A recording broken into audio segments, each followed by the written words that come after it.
ఇవాళ ఖచ్చితంగా ఇదివరకు ఇల్లాలు అంటే వంట చేసి తీరాలి, కట్టుకున్నాక కాచిపోయాక తప్పుతుందా అని సామెత ఉండేది. ఇవాళ కోళ్ళు వచ్చిన తర్వాత వంట చేస్తామంటే ఐ డోంట్ నో అంటోంది. ఇవాళ ఒకటి చేసుకోవలసిందే, అదే ధర్మం మారిపోయింది. లేకపోతే నోరు మూసి కూర్చో.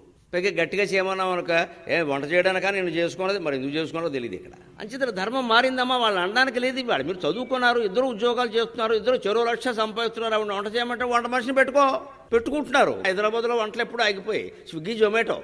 పైగా ఎవరి గదిలో వారు కూర్చుని తిన్నారు. దీనికి ఇది కాపురం ఎందుకో తెలియదు ఇక్కడ. అందుకే కాపురాలు ఎలా ఉన్నాయో చూస్తున్నాం. అక్కడ ఏడాది కాగానే విడాకులే. మారిన పరిస్థితుల్లో ఎలా ఉండాలి అంటే స్త్రీల హక్కుల్ని గౌరవించవలసిందే, స్త్రీల స్వేచ్ఛని గౌరవించవలసిందే, స్త్రీలకి స్త్రీలే కొన్ని నిర్బంధాలు నియంత్రాలు పెట్టుకోవలసిందే, లేకపోతే సంసారాలు పాడైపోతాయి. గౌరవించాలి అందరి హక్కులు. పురుషులకు ఉన్నట్టే స్త్రీలకు ఉంటాయి. ఎవరికున్నా చెడిపోకుండా ఉండడానికే కదా. అలా ఉంటున్నామా లేదా ఆలోచించుకోవాలి. లేకపోతే భర్త అన్నవాడు ఓ మాట అంటారు, భర్త సరిగ్గా లేకపోతే భార్య ఓ మాట ఉంటుంది. అనడానికి వీల్లేదంటే అలా